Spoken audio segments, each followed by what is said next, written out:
The drink cart jolted.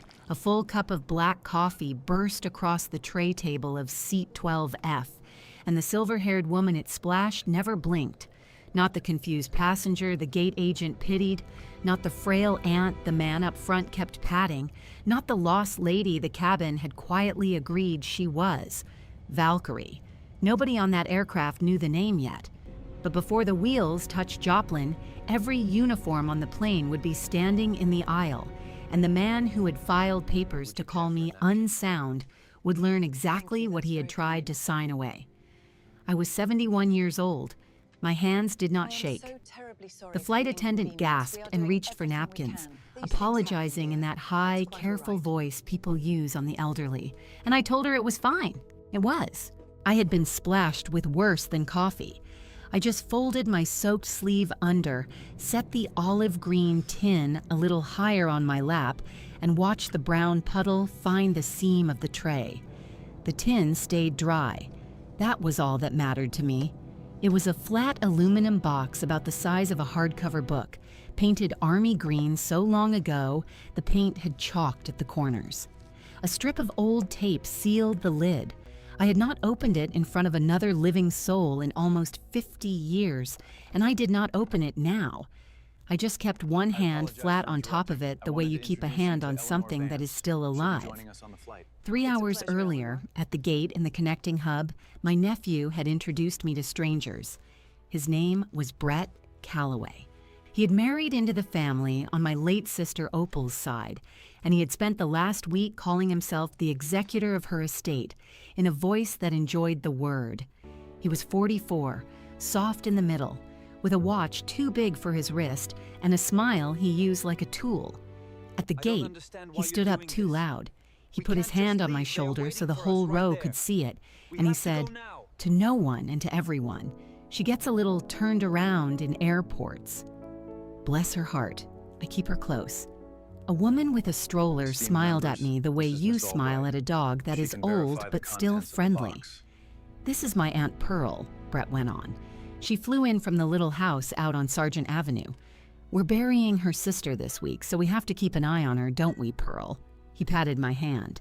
Twice. For the room. I said nothing. People like Brett mistake silence for confusion. It is one of the more useful mistakes a person can make about me.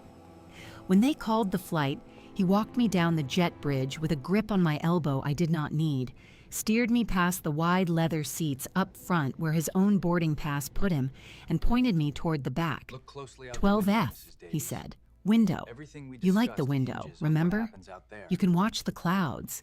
He said it slow. He said it the way you read to a child. I'm up here in 2C. If you need anything, you just have one of the girls come get me.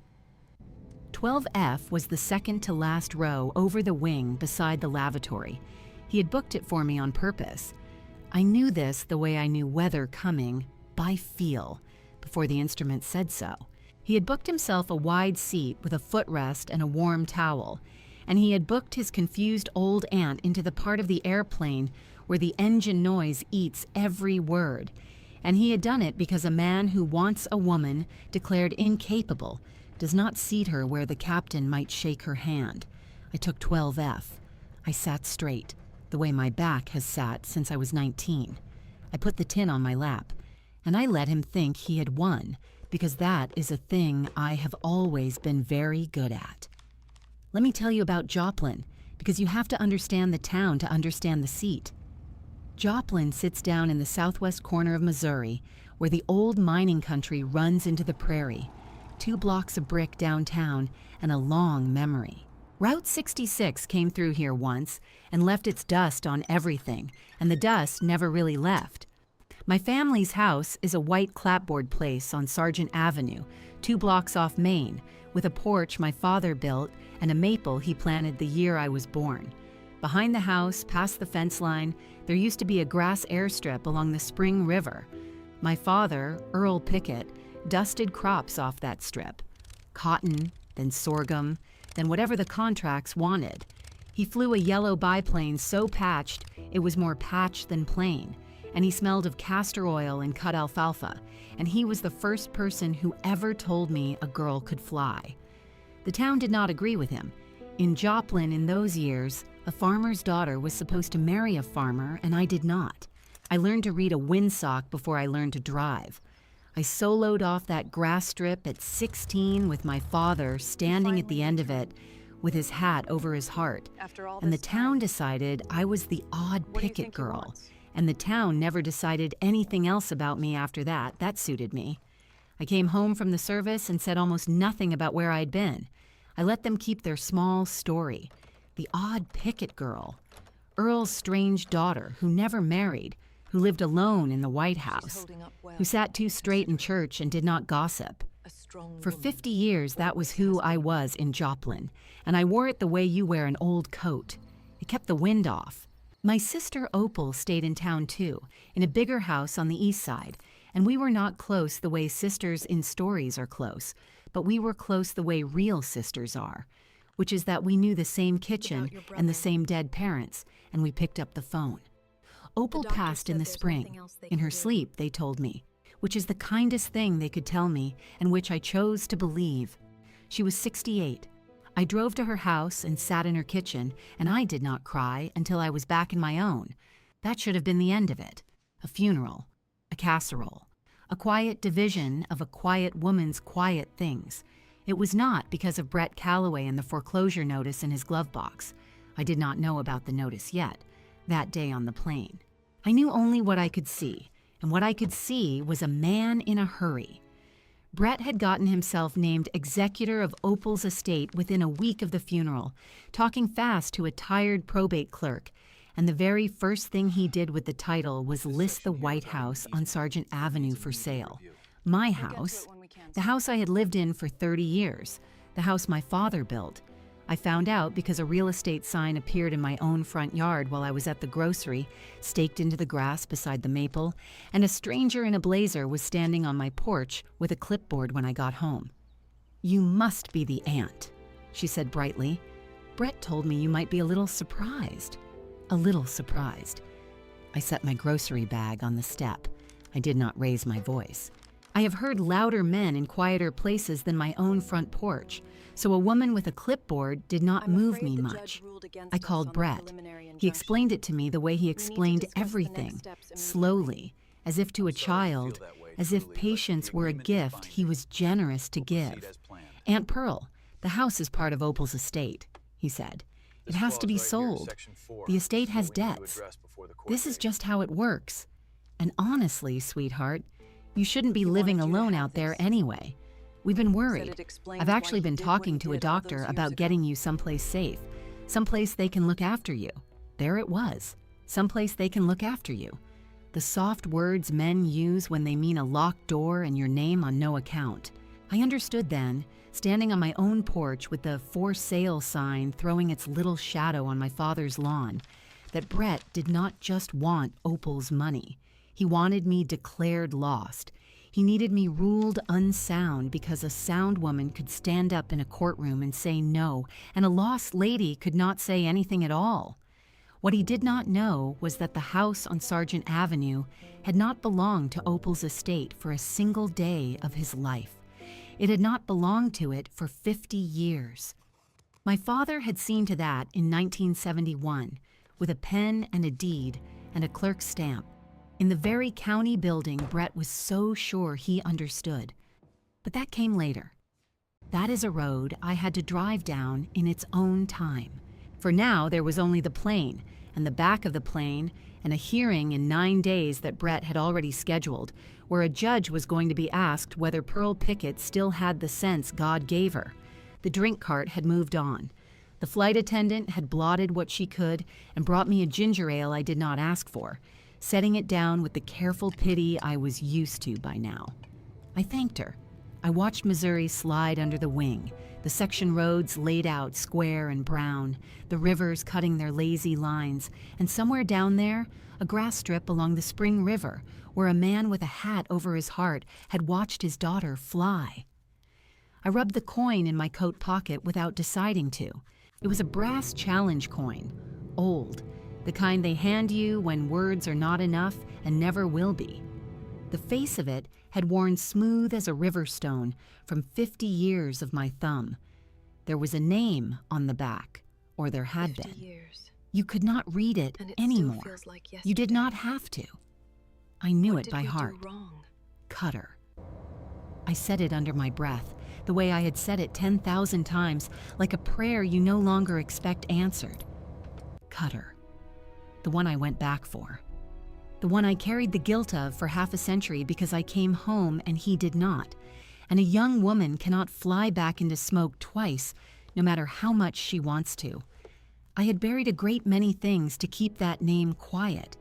I had buried the callsign that lived in the tin on my lap.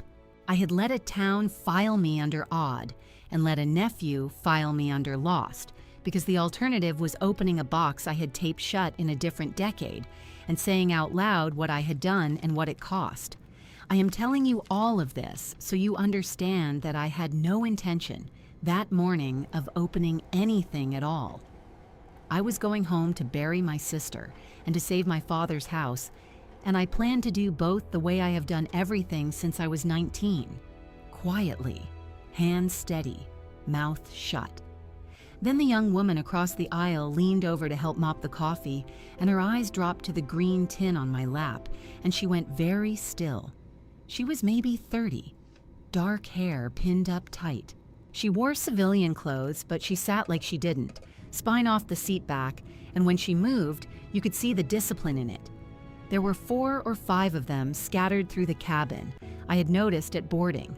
Young and fit and quiet in that particular way, a cohort traveling together, deadheading home. Her gaze had caught on the corner of the tin where the chalked paint had flaked, and on the faint stenciled letters underneath that I had stopped being able to see years ago because you stop seeing the things you carry every day. "Ma'am," she He said. kept this with him. Her voice had always. changed. The pity was gone out of it. Something else Did he had ever tell come you in. Why? "Ma'am, I'm sorry. Where did you get that case?" Brett, 4 rows up, had no idea anything in the world was happening. He was reclined in 2C with a warm towel over his eyes. I looked at the young woman for a long moment, and for the first time in a very long time, I did not know yet what I was going to say. The young woman's name, I would learn, was Captain Lena Soto, though she did not give it to me right away. She gave me her stillness first. That kind of stillness I knew. It is the stillness of a person whose training has just collided with something they did not expect to find in the Are you sure this wild. is everything he left "Where did you behind?" get that case?" she asked again, He kept this softer. hidden for a reason. I looked down at the tin, at the chalked I green understand paint, the and the strip implications, of old tape, but I and the accept stenciled full letters worn responsibility for nearly what to is in this nothing. box. And I made a decision I had not made in 50 years, which was simply to tell the truth. "It's mine," I said. "It always was." She read the letters. I watched her lips move over them. Then she read them again, An extra because the mind does that. It checks itself. It asks the instruments twice when the instruments say a thing the heart cannot file. And I saw the moment the second reading landed, because all the color went careful in her face, and her hand came off the armrest and pressed flat against it like she needed the airplane to hold still. "That's a combat aircraft commander's flight record," she said. "That's stencil. That's not a souvenir. That's an issued case." She swallowed. "Ma'am, who are you?" 4 rows up, Brett Calloway shifted under his warm towel and did not wake. I have thought a great deal since about why I answered her. I could have kept the old coat on. I could have given her the odd Pickett girl, the lost lady, the bless her heart aunt, and she would have let it go out of courtesy, and I would have buried Opal and fought for the house with lawyers and lever arms, and never once said the word out loud. That had been my plan, hands steady, mouth shut, but she had read the stencil. And there is a thing that happens when someone sees the real shape of you after a lifetime of people seeing the shape they preferred. It is not pride. It is closer to being recognized at a great distance by your own family. You cannot help but answer. So I undid the strip of tape with my thumbnail. Slow. The adhesive had gone the color of weak tea, and it came away with a sound like a long breath let out. I lifted the lid of the tin on my lap, and inside, where it had lain in the dark since before this young captain was born, was the dented aluminum logbook. Gray metal covers, soft at the corners, a scar across the front where something had struck it once and it had taken the blow so that I would not. I lifted it out. I did not need to hunt for the page. The book fell open to it the way a book falls open to the page you have opened 10,000 times in your mind and never once with your hands. I laid it flat on the tray table, over the faint ghost of the coffee, and I turned it so she could see. There, in my own ink, in a young woman's careful hand that I barely recognized as mine, was the mission, the date, the aircraft, the grid that I will not say out loud even now. And in the column where you write who you were that day, in letters I had pressed so hard the pen had nearly gone through the paper. One word. Valkyrie. Captain Lena Soto stood up. She did not decide to. I have seen people stand like that exactly twice in my life. And both times it was a body obeying something older than thought. Her knee caught her own tray and her cup went over and the soda ran off the edge and she did not look at it. She was looking at the page. Then she was looking at me, and her eyes had gone bright and wet at the rims in a way she would have hated anyone to see. And she said, not loud, but in the flat, clear, carrying voice they teach you for when the cabin must hear you over the noise, Valkyrie. She said it the way you say a thing you have read in a book you were made to study, because she had. We studied your mission, she said, at the school, the river extraction, the recovery of the downed airman, Callsign cutter, under fire, after the bird was struck. They teach it. They teach you, ma'am. I sat in a classroom and they put your flight on the screen and the instructor said, this is what airmanship looks like when everything has already gone wrong. Her voice cracked, clean across the middle, and she let it. I've been sitting 4 feet from you for 2 hours. And then the others stood. I had counted 4 or 5 of them at boarding, scattered through the cabin, young and fit and quiet. They were her cohort, deadheading home, and they did not all know yet what was happening, but they knew Soto, and they knew that voice, and they knew the only reason a pilot stands up in an aisle and says a call sign like a prayer. One by one, then all at once, they came out of their seats. A tall young man near the front, a woman with a flight bag still at her feet, 2 more from the rows behind me so that I felt them rise at my back before I saw them. They stood in the narrow aisle of a regional jet at 30,000 feet, and they faced the back of the airplane, and they faced me, and they did the thing you do. The flight attendant who had pitied me an hour before stood frozen with her napkins in her hand and her mouth open. And 4 rows up, Brett Calloway pulled the warm towel off his eyes to see what the commotion was. I want to tell you what his face did because I had waited a week for it without knowing I was waiting. First, it was annoyance. The easy, soft annoyance of a man whose nap has been disturbed. He half rose, looking for a flight attendant to complain to, already arranging his features into the patient mask he wore when his aunt was being a bother. Then he saw that the standing people were in uniform discipline. Then he saw that they were facing the back. Then he followed the line of them down the length of the airplane, past the wing, to the second to last row, to seat 12F, to the confused old woman he had seated there himself so that no captain would ever shake her hand, to me, sitting straight, with a metal book open on the tray and one word showing. I watched Brett Calloway's mouth come open and find nothing in it. I watched him sit back down without meaning to, the way you sit when your legs make the decision. And I held his eyes across those 4 rows for 1 long second, and I did not smile, because I have never needed to smile to be understood. Then I closed the logbook, and I put my hand flat on top of it, and I looked back out the window at Missouri coming up to meet us. Sit down, Captain, I said quietly. You'll spill your drink. She laughed, a wet, broken sound, and she sat. But she sat turned toward me now, her whole body angled across the aisle, and the others settled slowly, glancing back, and the cabin that had spent 2 hours deciding I was lost, spent the last 20 minutes of that flight deciding it Still had been holding wrong together, about something and just could not like me. quite say what. Captain Lena His Soto focus talked on to me the everything. rest of the way down, low, so it stayed between us. She told me about the school in the desert and the screen in the classroom and the instructor's voice.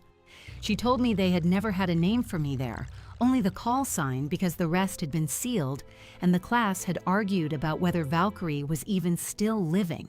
She had 100 questions, and she asked maybe 4 of them, because she was the kind of young that already knew the difference between doesn't make curiosity and intrusion. And I have come to think that is the followed the orders only kind of exactly as young written. worth being. I told her almost nothing about the day on the river. I told her about my father instead, about the grass strip along the Spring River outside Joplin, and the yellow biplane that was more patch than plain, and Earl Pickett standing at the end of the runway with his hat over his heart while his 16-year-old daughter took it up alone. I told her the town had decided I was odd and never decided anything else, and she shook her head slow and she said, they had a weapons school case study living 2 blocks off Main and they called her odd. This coin And something belonged in to the your way she father. said it put a crack He in wanted you to 50 have years it of when you were mortar I had ready. laid down brick by brick. She asked, near the end, as the flaps came down and the section roads got close enough to count, why I had never told them, any of them, Joplin, the family. The young captain could not understand a person sitting on a thing like that. I looked at the brass coin in my coat pocket. I did not take it out. I just felt the smooth, worn face of it under my thumb. Because I came home, I said, and someone I went back for didn't, or I believed he didn't. And it did not seem right to wear a thing he paid more for than I did. She went quiet at that. She was pilot enough to know there is a kind of arithmetic that never balances, no matter how long you sit at the table with it. And she did not try to balance it for me. She just put her hand over mine, over the cold metal of the logbook for a moment, and then the wheels touched down at Joplin and chirped, and we were home. Brett did not look at me coming off the airplane. He had recovered some of himself by the jet bridge, the way men like him do, and by the terminal he had built a wanted new you to have story this. already. I could see him building He it, loved you the very way you much. watch weather build on the horizon. A coincidence, a mix-up, some old service thing. Who knew? The military made a fuss over anybody these days. He took my elbow again at the top of the bridge, out of habit, and I let him, because the captain was watching, and I did not want her last image of me to be a quarrel. Captain Lena Soto stopped me at the mouth of the gate. She wrote something on a page torn from a small notebook and pressed it into my free hand and closed my fingers over it. If anybody ever, she said, and stopped, and started again, plainer. If anybody ever tries to tell you who you are, ma'am, you call that number. There are a great many of us who know exactly who you are. I did not know yet how soon I would need it. I did not know about the hearing in 9 days. Not really, not in my bones, the way I would come to know it. I folded the paper into the tin, on top of the logbook, and I closed the lid, and I did not tape it this time. Brett drove me to the White House on Sargent Avenue with the radio on so he would not have to talk to me. The for sale sign was still staked in the grass beside my father's maple, throwing its little shadow, and Brett looked at it as we pulled in, and his jaw worked. And I understood that whatever he had seen on that airplane had not changed the math in his glove box 1 penny's worth. A man who is drowning does not let go of the thing he thinks will float him just because the thing turns out to be a person. He walked me to the porch. He patted my hand at the door, twice for no one out of pure habit, and the pat had nothing left in it. "Get some rest, Aunt Pearl," he said. "Big week." "It is," I said. He drove off. I stood on my father's porch in the long Missouri evening, and I took the brass coin out of my pocket at last and held it up to what was left of the light. You could not read the name on the back. You did not have to. I rubbed my thumb across it once, the way I had 10,000 times, and I set it to the maple in the empty yard and the staked sign in the town that had filed me under odd for 50 years. Cutter. Then I went inside, and I set the tin on my father's kitchen table, and I started for the first time in half a century to make a flight plan. A flight plan is not a wish. People think it is, the ones who have never filed one. They think you sit down and you write where you want to go, but that is not what it is. A flight plan is a confession of everything that can kill you, set down in order, with the fuel it takes to survive each one: weather, terrain, the reserve you keep for the thing you did not plan for, because there is always a thing you did not plan for. My father taught me that at the kitchen table where the tin now sat, with a stub of pencil and the back of a feed store calendar, when I was 12 years old and my legs did not reach the floor. So that night, I cleared the table the way he had taught me to clear it. I made a pot of coffee I did not drink.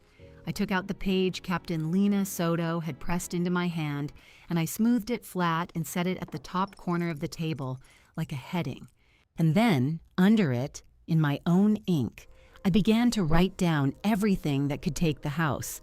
The probate court would meet in 9 days. That was the weather, and it was moving, and you do not argue with weather. You fly the airplane you have in the conditions you are given. Brett Calloway was the terrain, fixed and hard and not going anywhere, and I marked him down without heat, the way you mark a ridge line you intend to clear. And the reserve, the fuel I kept back for the thing I could not see yet, was a single line I wrote last and underlined twice. Whatever Daddy left, find it first. Because Earl Pickett did not leave things to chance. He had flown a patched biplane over power lines at first light for 40 years and died in his own bed at 91. And a man does not do that by trusting luck. If there was a way through, he had cut it years ago and left it for me to find. Thank you. And my only job, the way it had always been my only job, was to be steady enough to read the instruments and trust them when they told me a thing my fear did not want to hear. I slept 4 hours. I have never needed more before a flight. Liberty Bank sits on Main where it has always sat, red brick gone soft pink with age, and Route 66 dust ground into the mortar, so deep the rain has stopped bothering to wash it. I walked there in the morning with the tin under my arm and my father's safe deposit key in my coat pocket next to the brass coin, and a young teller with a kind face started to tell me, gently, slowly, in the voice people use on me, that perhaps I would like to sit and wait for someone to help.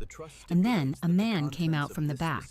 He was past 60, heavy-set, with reading glasses pushed up into gray hair, and he stopped when he saw me the way you stop when a name you have carried a long time finally walks in the door. "You're Pearl," he said. "Earl's Pearl."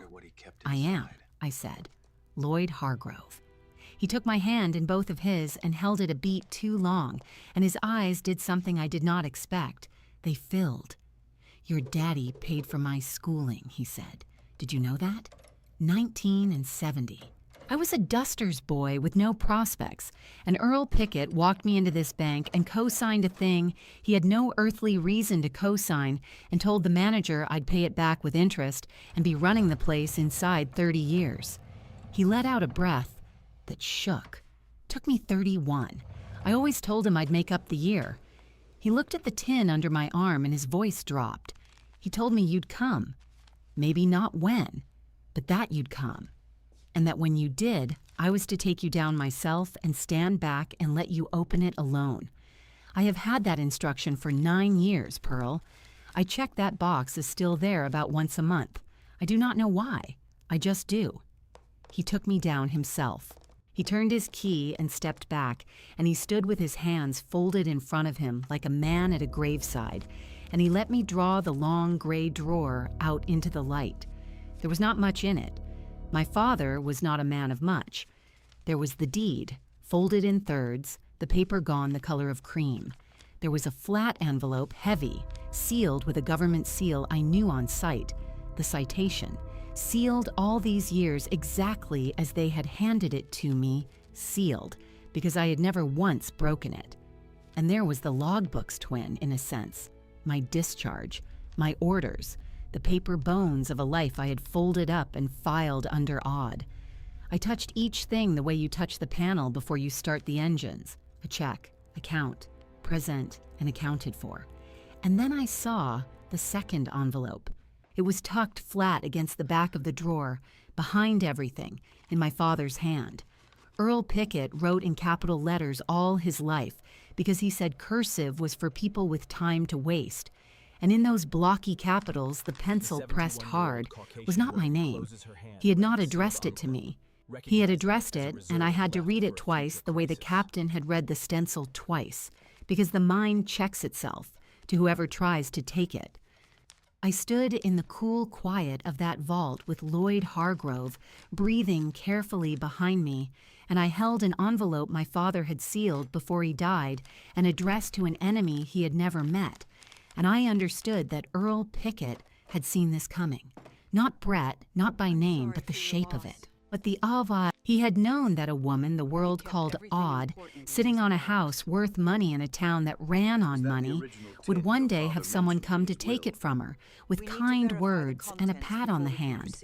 And he had loaded a reserve tank for exactly that fuel state, and left it where only the steady would find it.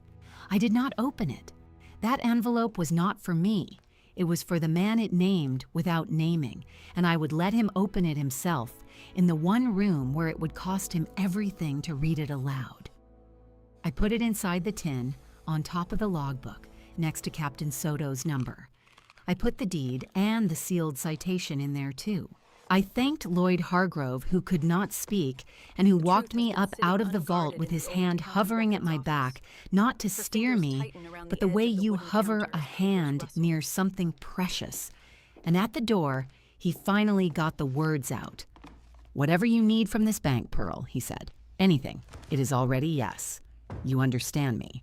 It was always already yes. The Jasper County Recorder's Office is 2 streets over, downtown, in the kind of building that smells of old paper and floor wax, and the particular boredom of public service. I have learned that the most powerful things in this country are not kept in vaults. They are kept in plain sight, in books anyone may ask to see, behind a counter staffed by a person eating crackers from a desk drawer. That is where they are kept precisely because no one thinks to look there. The world guards its gold and leaves its truth on an open shelf. A clerk named Doreen, who did not pity me because she was too busy, brought me the Grantor Index for 1971 and the bound volume it pointed to, and she dropped them on the counter with a thud that raised dust into the slanting light, and she went back to her crackers. I turned the heavy pages with my thumb the way I had turned the logbook, and I found it. Recorded the 11th of March, 1971. Earl Pickett, Grantor.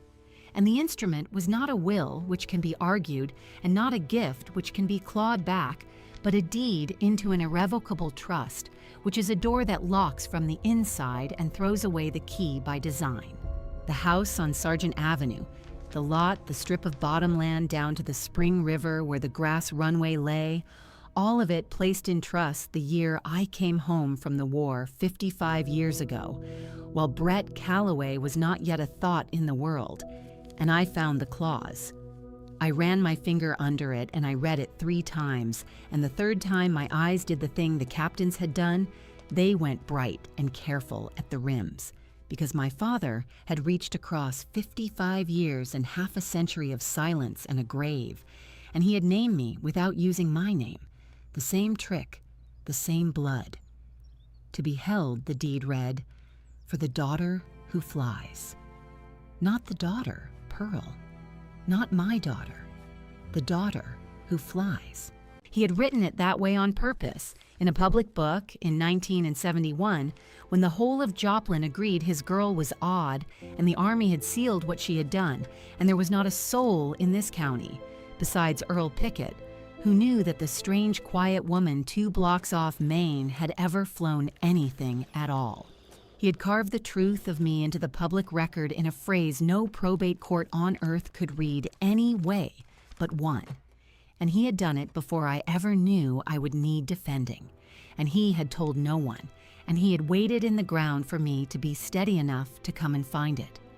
I had spent 50 years believing I had provided for no one, and been provided for by nothing.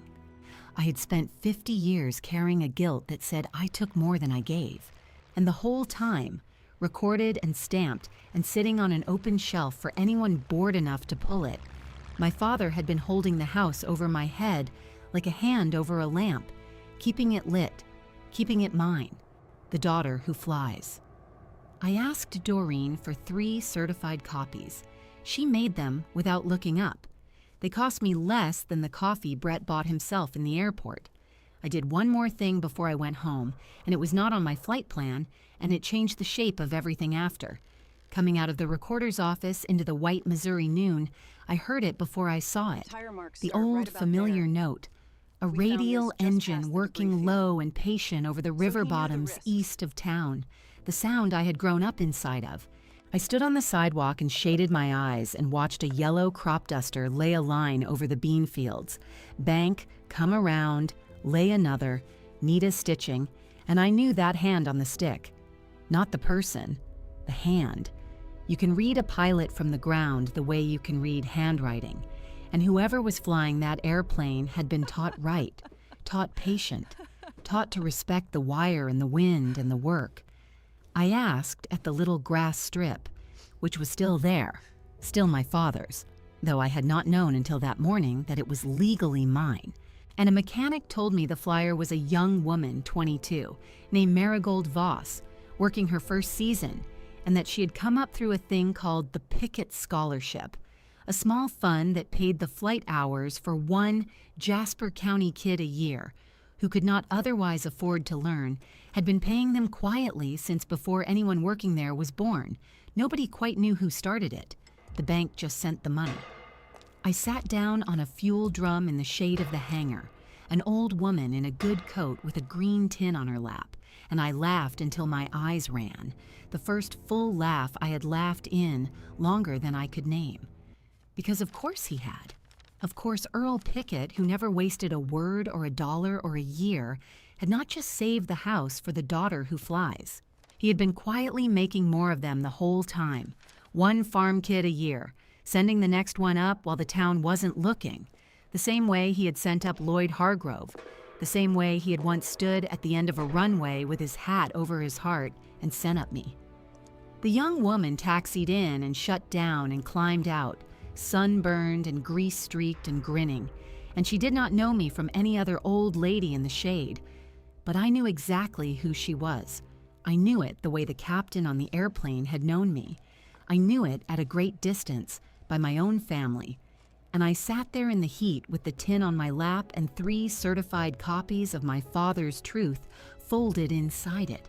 And I began, quietly, to fold a second flight plan inside the first. The probate court of Jasper County meets on the second floor of a building that has been standing since before my father was born, in a room with tall windows and a ceiling fan that turns whether or not the air needs turning. And on the morning of the hearing, I walked up those stairs one at a time with the green tin under my arm, and Captain Lena Soto, 2 steps behind me, in her blues, having flown commercial on her own leave to be in that room, because she had asked me on the telephone the night before whether she might come and stand, and I had told her that standing was a thing I would be grateful for. Brett Calloway was already there. He had a lawyer in a gray suit and a folder of his own, and he wore the face he wore at the gate, the patient, sorrowful face of a man carrying a heavy and thankless thing. And when he saw me, he came across the room with his hand already out to take my elbow. "Aunt Pearl," he said low, for the benefit of the clerk and the bailiff and the few people scattered on the benches. "You didn't have to come up all these stairs. We could have done this without putting you through it." He patted my forearm. I let him.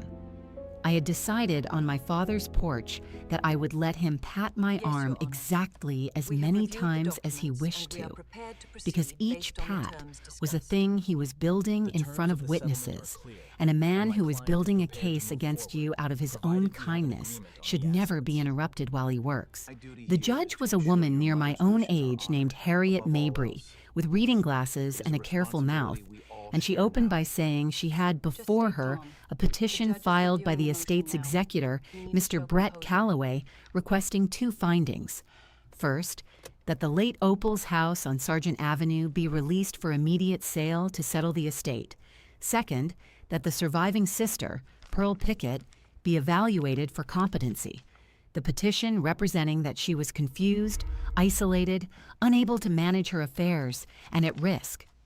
Judge Mabry read the second part slowly, and then she looked at me over her glasses for a long moment, the way people look, and she said, "Ms. Pickett, do you understand what is being asked here?" "I do, Your Honor," I said. It was the first thing I had said in that room. I understand it better than the man who filed it. Brett's lawyer rose smoothly and began to speak about the burden of caring for a fragile relative, the difficult duty of an executor, the kindness of acting before a vulnerable woman came to harm. And here is the thing about a competency petition that Brett Calloway, in all his hurry, in all the heat of that foreclosure notice, riding in his glove box out in the parking lot below us, had never once stopped to consider. When you ask a court to rule that a person cannot manage her affairs, you compel the court to look at her affairs. You force the records open. You pull the sealed things into the light yourself with your own hand, and you hand the bailiff the very key. I had filed nothing dramatic. I had simply given the clerk 3 days before certified copies of 2 recorded instruments and a request that the court, in evaluating my competence and my interest in the estate, take judicial notice of the public record. And Judge Mabry, being thorough, had done more than that. She had seen on those instruments a reference to a sealed federal citation, and a competency hearing being what it is, she had requested the unsealing, and the request had gone through channels faster than anyone expected, because it turned out there were people in those channels who knew the file by heart. The judge let Brett's lawyer finish. Then she said she would address the property question first, as it might simplify matters. She held up the first certified copy. "This is a warranty deed," she said, "recorded in this county on the 11th of March, 1971. Conveying the Sargent Avenue property and the adjoining land out of Earl Pickett's name and into an irrevocable trust." She let that sit. "Mr. Calloway, the house your petition seeks to sell has not been part of any Pickett estate for 55 years. It was placed beyond the reach of probate before your Aunt Opal was married. It cannot be sold to settle an estate it does not belong to, because it does not belong to the estate. It never did." Brett's lawyer started to say something about the trust perhaps being invalid, the language perhaps being unclear. Judge Mabry put on the second copy and read the clause aloud, in open court, in her flat, careful voice. "To be held for the daughter who flies." She read it twice, the second time slower, and she looked up and she said, "I have been on this bench a long time. That is not unclear. That is the clearest thing I have read this year. The only question it raises is one of identity, and that, it appears, the federal government has answered for us."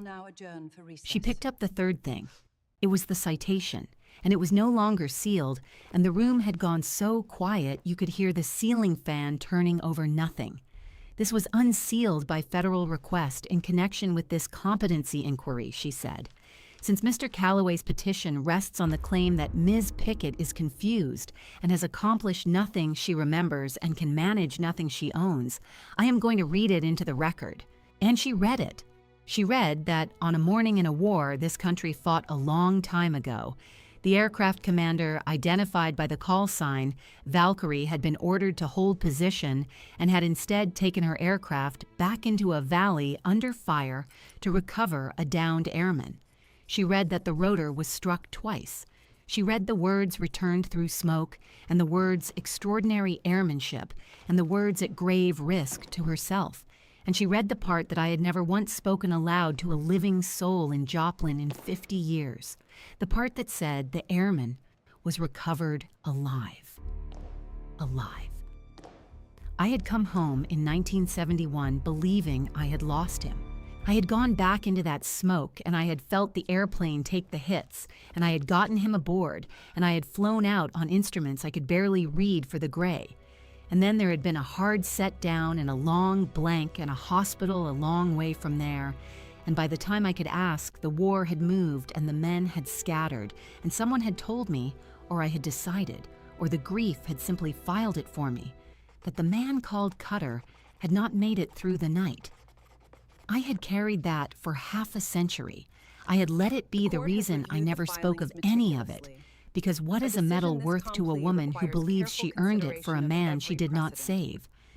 I had rubbed his name smooth on a brass coin and set it to maples and empty yards, an apology to a dead man.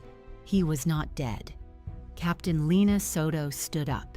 She did it without being asked in the gallery of a county courthouse, the same way she had stood in the cabin of that airplane, and she came to attention, and the sound of it turned every head. And then the others stood, because she had not come alone after all. There were 4 of them along the back bench, young in their blues, her cohort, men and women who had studied a mission at a school of weapons and tactics, and had never once expected to share a courtroom with the woman who flew it. And they rose together, and they held it. And Brett Calloway sat in the middle of that room and watched every uniform in it stand up for the ant he had seated in the back of the plane. Judge Mabry let it stand a moment. Then she ruled. She found that the property was held in irrevocable trust and was not subject to sale through the estate. She found that the petition for a competency evaluation was not only unsupported, but contradicted by the entire weight of the record, and she dismissed it. And then, in the dry, careful voice of a woman who has watched a great many people try to use her court to take things, she found that Brett Calloway, as executor, had filed a petition to sell property he knew, or should have known, was not in the estate. And she struck his appointment, and she referred the matter for review of his conduct as a fiduciary. She used the words breach and self-dealing. She did not raise her voice once. It was then, in the quiet after, that I took out the last thing. I walked to the front and I set on the clerk's table the flat envelope I had carried out of the bank vault, the one in my father's blocky capitals, addressed not to me but to whoever tries to take it. And I said, "Your Honor, this was left by Earl Pickett in his safe deposit box. It is not addressed to me. I believe the person it is addressed to is in this room." And I looked at Brett Calloway and I said, "It's yours. He wrote it for you. He just didn't know your name yet." They let him open it. His hands were not steady. Inside was a single page in pencil, and the judge permitted him to read it to himself, and I watched a grown man's face come apart by degrees over the words his wife's uncle had written for a stranger 50 years before he existed. He told me later what it said. It said, "You came to take the house from the one who earned it. I know why. A man does not do a thing like this unless he is drowning and ashamed. There is room in this family for a man who is drowning. There is no room for a man who lies to a court. Choose before you turn this page over." And on the back, my father had written the name and number of Lloyd Hargrove at Liberty Bank, and under it the words, "He will help you if you ask honest." Brett Calloway put the page down on the table, and he put his face in his hands, and in front of the judge and the clerk and the standing uniforms, he said it. The thing he had been carrying in his glove box, the dealership that was 3 months underwater, the notice, the daughter starting college in the fall, the arithmetic that had turned a frightened man into a cruel one. He said he was sorry in a voice I do not think he had used since he was a boy, and every soul in that room turned to look at me, the lost lady, the odd Pickett girl, to see what I would do with the man who had tried to sign my mind away. I had earned the right to press it. The referral was on the record. I could have let it run. Instead, I walked over and I patted his hand, twice. The way he had patted mine at every gate. But there was something in mine that there had never been in his, and he felt it. And that was the whole difference. "Brett," I said, "drive me home." And on the way, I told him that Earl Pickett's trust had always had room in it for the next young flyer in this county who could not pay their own way, and that there was a line on it now with his daughter's name, if she wanted to learn, the lessons paid, the way they had been paid for a duster's boy named Lloyd and a farm girl named Pearl. He cried the whole way down Main, and I let him. And he set me down gentle on Sargent Avenue. 2 blocks off the road my whole life had run beside. And he stayed long enough to carry the staked auction sign out of the yard and lay it flat in the bed of his truck where I would not have to look at it again. I learned the rest of it from Lloyd, who had wept in the vault, and now wept again, telling me. The Pickett scholarship had not, in the end, been only my father's doing. My father had started it, the year I came home broken, 1 farm kid a year, sending them up while the town wasn't looking. But the money in it was larger than a crop duster's money, and it always had been, because a man on the other side of the country, a retired flyer who had spent a long life trying to find the name of the pilot who came back into a burning valley for him and could never get past a sealed file and a call sign, had set up an anonymous endowment in the name of a town in Missouri that the Callsign's record listed as her home of record. He had been quietly seeding the place she came from for 40 years, hoping, the way you hope, that some of it might reach her. Cutter. He had been alive the entire time, and he had been looking for me the entire time, and he had been paying it forward into the very strip my father flew, and neither of us had ever known the other was breathing. Lloyd had a way to reach him now. I rubbed the smooth brass coin in my pocket, and for the first time in 50 years, the name on it was not an apology.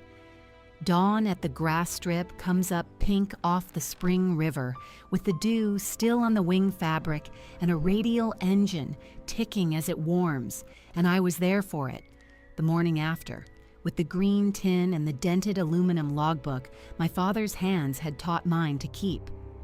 Marigold Voss came across the wet grass in her work boots, 22 and sunburned and still half not believing the old lady from the courthouse was the name in the file, and I put the logbook into her 2 hands and folded her fingers over it. Under my last entry in my own ink, I had already written hers. Then I climbed up onto the wing in the pink light and settled into the front seat. Valkyrie still has the controls.